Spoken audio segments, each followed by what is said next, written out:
So this lady is a real trooper. It's Danni Nicholls, and you're not feeling too well. Is that right? I had a moment. I think we're okay. Okay, good. Okay. But you've been out. You've performed already. Yes. Did you have fun out there? I certainly did. It was kind of spookily like being in that. I mean, the honky tonk stage is what I played on, and it was incredible. And the audience was amazing, and the decor and the vibe in there. It was like literally being in a East Nashville bar or something. I love what they did with the place. It was amazing. Yeah. And Nashville's become your second home, really, isn't it? Because you just seem to be going back there all the time. Do you have a little bit of an expensive habit for going back and forth to Nashville? Which has been going on a while now, actually. Is it all your albums have been made there? Yeah. 3 studio albums made in Nashville. The first 2 with one team, and then I've just done a new one with a new team. But I've lost count of how many times I've been over there, but it really does sort of feel like a bit of a spiritual home. Yeah, and you mentioned the album that you've just made. Mm-hmm. It's quite interesting because you made it at a studio called Moxie Studios, which is pretty much run by women and then like a safe space for women. Is that right? Yeah, I mean, it's my producer Jordan Hamlin collaborated with a bunch of amazing women to make this dream studio in the woods, just north of Nashville City. And we came together on this record, and it just so happened that everyone that was completely right for the parts for the songs. I have a lady-made record, which is awesome, and it was such a beautiful environment to be in, and an interesting and new experience, and it was great. And the studio itself, Jordan has built, for anyone to come and work in. But I think, especially, there are some incredible women out there wanting to produce and engineer, and I think, it's just a great new space for them to come and try those things out and work. So how has this new environment for you? Has it affected the album at all? Has it changed it somewhat, or I mean, sound-wise? This album is definitely a new direction, but a little more introspective, and we experimented more with sounds and vibes,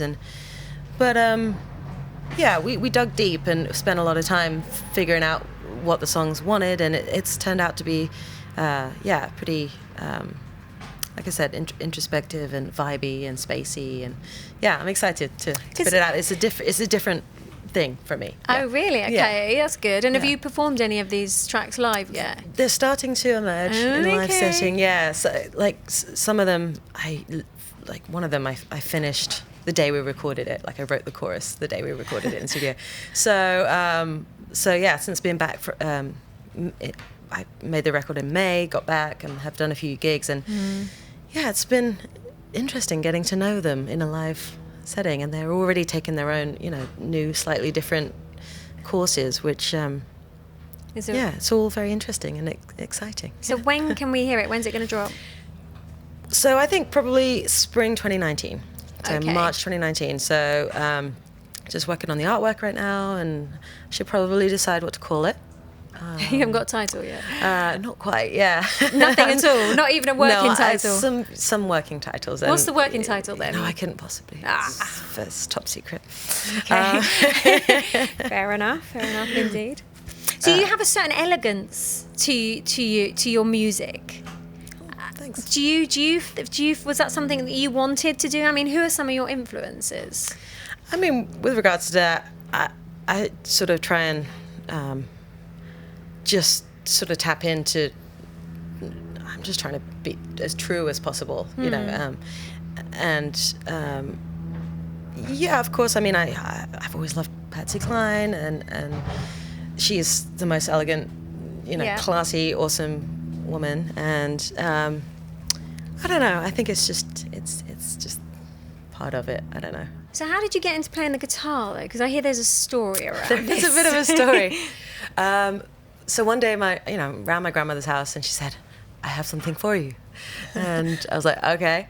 And she goes up into the attic, so literally gets a ladder out and puts it on. My grandmother, she's pretty nifty, and she nips up into the loft and she sort of hands me down something solid and heavy in a bin liner. I was like, what is this?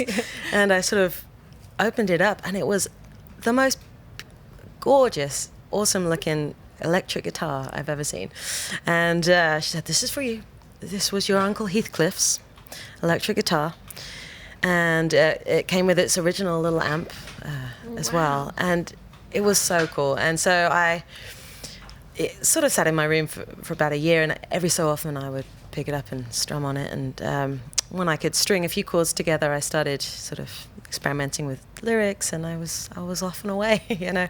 But the rumor is in the family that the guitar. So my uncle used to live in West Hampstead, and he used to drink in the pubs in West Hampstead.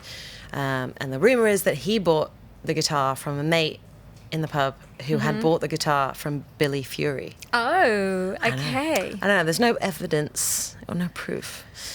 But I'm going to just go with that. Yeah. Because that's cool. I would. That is cool. So what is the guitar? So it's a 1964 Burns London short scale jazz guitar. Beautiful. And you still have it? I do. Still play it? Prized possession. Yeah, I do. I actually don't play it live because it's too precious. Yeah. But I do. I've written a few of these new songs on it, and it's pretty cool. What colour is it again? It's originally would have been red sunburst, but over the years it's actually faded to like dark yellow, which I kind of prefer actually. Yeah. So it's black and like amber. Beautiful stuff. It's pretty Very cool. nice. So you say that Nashville is your, spiritual home, and obviously you're very much a part of the UK scene. How do you think the two differ, if at all? I mean, there are a lot of similarities. I think